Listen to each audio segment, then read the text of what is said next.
বৃন্দাবনের বাঁকে বিহারী, মহিমা, লীলা এবং কৃপা।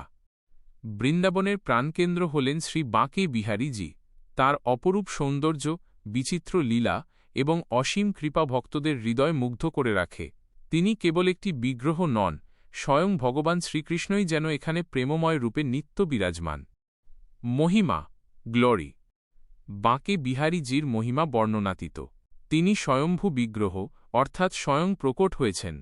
জনশ্রুতি আছে, হরিদাস স্বামী তাঁর তপস্যা ও ভক্তির মাধ্যমে রাধাকৃষ্ণ যুগল রূপকে প্রকট করেছিলেন, যা পরে বাঁকে বিহারী নামে পরিচিত হয়। তার দর্শন মাত্রেই ভক্তদের মন শান্ত ও আনন্দিত হয়। বলা হয়, তার দর্শনকারীকে মায়া স্পর্শ করতে পারে না এবং সকল দুঃখ দূর হয়ে যায়।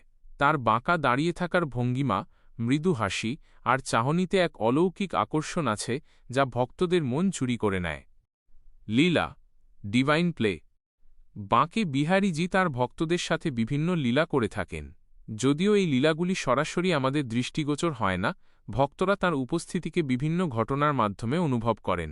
কিছু প্রচলিত লীলার কথা নিচে উল্লেখ করা হল। পর্দা প্রথার লীলা। বাঁকে বিহারী মন্দিরে ঘন ঘন পর্দা ফেলা হয়। এর পেছনের কারণ হিসেবে বলা হয় যে, যদি বাঁকে বিহারীজির দিকে একটানা তাকিয়ে থাকা যায়, তবে তিনি সেই ভক্তের সাথে এমনভাবে জড়িয়ে পড়েন যে ভক্ত আর জগতের প্রতি আকৃষ্ট হতে পারে না। তার আকর্ষণী শক্তি এতই প্রবল যে ভক্ত গৃহস্থ জীবন ভুলে যেতে পারে। তাই ভক্তদের মায়ার বন্ধন থেকে সম্পূর্ণরূপে মুক্ত না করার জন্য এই পর্দা প্রথার প্রচলন। প্রসাদ গ্রহণ লীলা। অনেক ভক্ত বিশ্বাস করেন যে বাঁকে বিহারীজি তাঁদের দ্বারা নিবেদন করা প্রসাদ গ্রহণ করেন। এমন অনেক ঘটনা শোনা যায় যেখানে ভক্তরা প্রসাদের বাক্সে বা পাত্রে প্রসাদের অভাব লক্ষ্য করেছেন, যা ঈশ্বরের দ্বারা গ্রহণের ইঙ্গিত দেয়। ভক্তির আহ্বানে সাড়া দান। কথিত আছে, অনেক ভক্ত বিপদে পড়ে বাঁকে বিহারীজিকে স্মরণ করলে তিনি তাদের রক্ষা করেছেন। তার লীলা শুধু বৃন্দাবনের মধ্যে সীমাবদ্ধ নয়, তিনি তার ভক্তদের হৃদয়েও বিরাজমান এবং তাদের ডাকে সাড়া দেন। কৃপা, গ্রেস। বাঁকে বিহারীজির কৃপা অসীম। যে ভক্ত শুদ্ধ চিত্তে তাঁর শরণাপন্ন হন, তিনি তাদের প্রতি কৃপা বর্ষণ করেন। তাঁর কৃপা বিভিন্ন রূপে প্রকাশ পায়। মানসিক শান্তি ও আনন্দ। তার দর্শনে ভক্তদের মন প্রশান্ত হয় এবং এক অনাবিল আনন্দ অনুভব হয়। দুঃখ কষ্ট ভুলে গিয়ে মন ঈশ্বরের প্রেমে মগ্ন হয়। কামনা পূরণ। ভক্তদের সৎ কামনা তিনি পূর্ণ করেন। অনেকে সন্তান, সম্পদ, আরোগ্য লাভের জন্য তার কাছে প্রার্থনা করেন এবং তাদের ইচ্ছা পূর্ণ হয়। মোক্ষ লাভ। বাঁকে বিহারীজির কৃপায় ভক্তরা মোক্ষ লাভ করতে পারেন। তার ভক্তি মোক্ষ লাভের শ্রেষ্ঠ পথ। তিনি তার ভক্তদের সংসার বন্ধন থেকে মুক্ত করে নিজের নিত্যধামে নিয়ে যান। আধ্যাত্মিক উন্নতি। যারা আধ্যাত্মিক পথে অগ্রসর হতে চান, বাঁকে বিহারীজি তাদের পথ সুগম করেন। তাঁর কৃপায় ভক্তরা ভক্তি, জ্ঞান ও বৈরাগ্য লাভ করেন। প্রেমভক্তি প্রদান। সবচেয়ে বড় কৃপা হল তিনি তার ভক্তদের প্রেমভক্তি প্রদান করেন।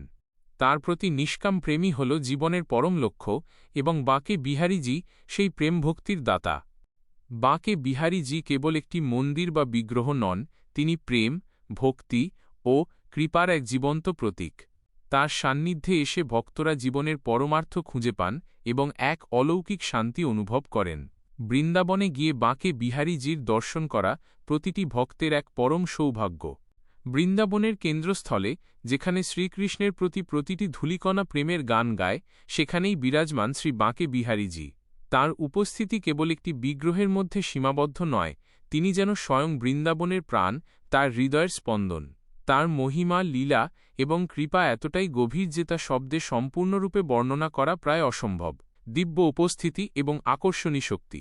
বাঁকে বিহারীজির মহিমা তাঁর স্বয়ং প্রকটিত রূপে নিহিত। ইতিহাস বলে, প্রায় ৫০০ বছর আগে শ্রী হরিদাস স্বামী, যিনি একজন মহান সাধক এবং সঙ্গীতজ্ঞ ছিলেন, নিধুবনে গভীর তপস্যায় মগ্ন ছিলেন। তার ভক্তি ও প্রেম এতটাই গভীর ছিল যে শ্রীকৃষ্ণ এবং শ্রীরাধা স্বয়ং তাঁর সামনে যুগল রূপে প্রকট হয়েছিলেন। এই যুগল রূপ থেকে এক অপূর্ব জ্যোতি নির্গত হয় এবং তা একটি মাত্র বিগ্রহে বিলীন হয়ে যায়, সেই বিগ্রহই আজকের বাঁকে বিহারীজি। এটি কেবল একটি পাথরের মূর্তি নয়, এটি স্বয়ং ভগবানের প্রেমময় প্রকাশ। তাঁর বাঁকে অর্থাৎ বাঁকা হয়ে দাঁড়িয়ে থাকার ভঙ্গিমা এক অসাধারণ সৌন্দর্য ধারণ করে। তার ত্রিবঙ্কিম ললিত ভঙ্গিমা, মুখে মৃদু হাসি এবং তার গভীর চাহনি ভক্তদের মনকে সহজেই আকর্ষণ করে নেয়। বাঁকে বিহারীজির দর্শনমাত্রেই ভক্তরা এক অনির্বচনীয় শান্তি এবং আনন্দ অনুভব করেন। এই শান্তি জাগতিক সকল চিন্তা ও উদ্বেগকে ছাপিয়ে যায়। তাঁর দর্শনে মন এমনভাবে নিমগ্ন হয় যে চারপাশের কোলাহল বা পৃথিবীর দুঃখ কষ্ট কিছুই আর স্পর্শ করতে পারে না। এটি তার এমন এক অলৌকিক আকর্ষণ যা ভক্তদের চিরতরে তাঁর প্রেমে আবদ্ধ করে। বৃন্দাবনে আসা প্রতিটি ভক্তের অন্তরে একটাই আকুলতা থাকে, একবার বাঁকে বিহারীজির মুখ দর্শন করা, তার সেই বাঁকা চাহনি আর হাসি একবার দেখা। এই দর্শন ভক্তদের জীবনে এক নতুন মাত্রা যোগ করে। লীলা, ডিভাইন প্লে, অপ্রকট অথচ অনুভবযোগ্য। বাঁকে বিহারীজি তাঁর ভক্তদের সাথে অসংখ্য অপ্রকাশিত লীলা করে থাকেন। এই লীলাগুলি সাধারণ মানুষের চোখে ধরা পড়ে না, কিন্তু গভীর ভক্তি এবং বিশ্বাসের সাথে তাঁর দিকে তাকালে তার উপস্থিতি এবং কার্যকলাপ অনুভব করা যায়। ঘন ঘন পর্দা প্রথার রহস্য। বাঁকে বিহারী মন্দিরের একটি বিশেষত্ব হল, প্রতি কয়েক মিনিট অন্তর বিগ্রহের সামনে পর্দা টেনে দেওয়া হয় এবং আবার তা সরিয়ে দেওয়া হয়। এই প্রথার পেছনে গভীর এক লীলা লুকিয়ে আছে। কথিত আছে, যদি কোনো ভক্ত একদৃষ্টিতে বাঁকে বিহারীজির দিকে তাকিয়ে থাকেন, তবে তিনি এতটাই আকৃষ্ট হয়ে পড়েন যে তিনি জগৎ সংসার ভুলে যান। তার এই প্রবল আকর্ষণী শক্তি থেকে ভক্তদের সম্পূর্ণভাবে বিচ্ছিন্ন না করার জন্য এই পর্দা প্রথা রাখা হয়েছে। এর মাধ্যমে ভক্তরা মায়ার বন্ধন থেকে পুরোপুরি মুক্ত না হয়ে ঈশ্বরের প্রেম অনুভব করতে পারেন এবং তাঁদের পার্থিব দায়িত্বগুলিও পালন করতে পারেন। এটি যেন ভগবান স্বয়ং তার ভক্তদের প্রতি এক বিশেষ কৃপা প্রদর্শন করছেন, যাতে তাঁরা একবারে আধ্যাত্মিক জগতে নিমগ্ন না হয়ে ধীরে ধীরে সেই দিকে এগোতে পারেন। প্রসাদ গ্রহণ এবং অলৌকিক সাড়া। অসংখ্য ভক্তের অভিজ্ঞতা রয়েছে যেখানে তারা অনুভব করেছেন যে বাঁকে বিহারীজি তাদের নিবেদন করা প্রসাদ গ্রহণ করেছেন। এমন ঘটনা বিরল নয়, যেখানে মন্দিরের পূজারীরা বা ভক্তরা প্রসাদের পাত্রে প্রসাদের পরিমাণ কম দেখতে পেয়েছেন, যা ঈশ্বরের নীরব সম্মতি এবং গ্রহণের ইঙ্গিত দেয়। এই ধরনের ঘটনাগুলি ভক্তদের বিশ্বাসকে আরও সুদৃঢ় করে। ভক্তের ডাকে সাড়া দান। বাঁকে বিহারীজির প্রতি যারা গভীরভাবে বিশ্বাস রাখেন, তারা প্রায়শই তার অলৌকিক সহায়তা অনুভব করেন।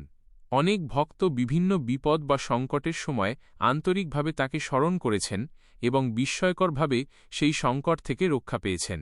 তিনি শুধু বৃন্দাবনের মধ্যেই সীমাবদ্ধ নন, তাঁর কৃপা বিশ্বজুড়ে ছড়িয়ে থাকা তাঁর ভক্তদের কাছেও পৌঁছায়। এই লীলাগুলি প্রমাণ করে যে তিনি কেবল একটি বিগ্রহ নন, এক জীবন্ত সত্তা যিনি তাঁর ভক্তদের প্রতি সর্বদা জাগ্রত। কৃপা, গ্রেস, অসীম বরদান এবং মুক্তি। বাঁকে বিহারীজির কৃপা সত্যিই অসীম এবং তাঁর শরণাগতদের জন্য তিনি অফুরন্ত বরদান নিয়ে আসেন। তাঁর কৃপা বিভিন্ন রূপে ভক্তদের জীবনে প্রবাহিত হয়। গভীর মানসিক শান্তি ও অনাবিল আনন্দ। তাঁর একটি দর্শনই মনকে সকল প্রকার উদ্বেগ, ভয় এবং দুশ্চিন্তা থেকে মুক্ত করে। তাঁর সান্নিধ্যে আসার সাথে সাথেই এক গভীর মানসিক শান্তি অনুভূত হয়, যা পৃথিবীর কোনো বস্তুর দ্বারা লাভ করা সম্ভব নয়। এই শান্তি স্থায়ী এবং আত্মাকে এক অনির্বচনীয় আনন্দ প্রদান করে। মনস্কামনা পূরণ। বাঁকে বিহারীজি তাঁর শুদ্ধচিত্ত ভক্তদের সকল সৎ কামনা পূরণ করেন। ভক্তরা যখন নিষ্ঠা সহকারে তাঁর কাছে প্রার্থনা করেন, তখন তিনি তাদের পার্থিব প্রয়োজন যেমন সন্তান লাভ, সুস্থ জীবন, সম্পদ বৃদ্ধি বা কর্মজীবনের সাফল্য সবকিছুই পূর্ণ করেন। তবে তাঁর কৃপার মূল লক্ষ্য হল ভক্তদের আধ্যাত্মিক উন্নতি, মোক্ষ এবং প্রেমভক্তি প্রদান। বাঁকে বিহারীজির সবচেয়ে বড় কৃপা হল তিনি তাঁর ভক্তদের মোক্ষ অর্থাৎ জন্ম মৃত্যুর চক্র থেকে মুক্তি প্রদান করেন। তাঁর প্রতি নিষ্কাম প্রেমভক্তি জাগতিক সকল বন্ধন ছিন্ন করে দেয় এবং আত্মাকে পরমাত্মার সাথে বিলীন হতে সাহায্য করে। তিনি কেবল মুক্তিই দেন না, তিনি তাঁর ভক্তদের সেই প্রেমভক্তি দান করেন যা জীবনের পরম লক্ষ্য। তাঁর প্রতি প্রেমী ভক্তকে সংসার সাগর থেকে উদ্ধার করে তাঁর নিত্যধাম গোলক বৃন্দাবনে নিয়ে যায়। আধ্যাত্মিক অগ্রগতি। যারা আধ্যাত্মিক পথে যাত্রা করছেন, বাঁকে বিহারীজি তাঁদের পথপ্রদর্শক এবং সহায়ক। তাঁর কৃপায় ভক্তরা ভক্তি, জ্ঞান এবং বৈরাগ্য লাভ করেন। তিনি মায়ার আবরণ উন্মোচন করে আত্মাকে সত্যের পথে পরিচালিত করেন। তাঁর কৃপা ছাড়া আধ্যাত্মিক অগ্রগতি অসম্ভব। দুঃখ ও কষ্ট নিবারণ। জীবন নানা দুঃখ কষ্টে পূর্ণ। বাঁকে বিহারীজি তাঁর ভক্তদের সকল প্রকার শারীরিক, মানসিক এবং আধ্যাত্মিক দুঃখ থেকে মুক্তি দেন। তাঁর শরণাগত হলে ভক্তরা তাদের দুঃখের সময়ও এক অলৌকিক শক্তি অনুভব করেন, যা তাদের সেই পরিস্থিতি মোকাবিলায় সাহায্য করে। বাঁকে বিহারীজি বৃন্দাবনের শুধু একটি বিগ্রহ নন, তিনি প্রেম, ভক্তি এবং কৃপার এক জীবন্ত উৎস। তাঁর দর্শন, তাঁর লীলা এবং তাঁর কৃপা ভক্তদের জীবনকে সম্পূর্ণভাবে বদলে দেয়। তিনি ভক্তদের কাছে কেবল ভগবান নন, তিনি তাদের সবচেয়ে প্রিয়জন, তাদের বন্ধু এবং তাদের পথপ্রদর্শক। বৃন্দাবনের ধূলিকণায় তাঁর উপস্থিতি অনুভব করা যায় এবং তাঁর প্রেমময় দৃষ্টি প্রতিটি ভক্তের হৃদয়ে চিরস্থায়ী শান্তি ও আনন্দ এনে দেয়। তাঁর মহিমা অক্ষয়, লীলা অনন্ত এবং কৃপা অসীম।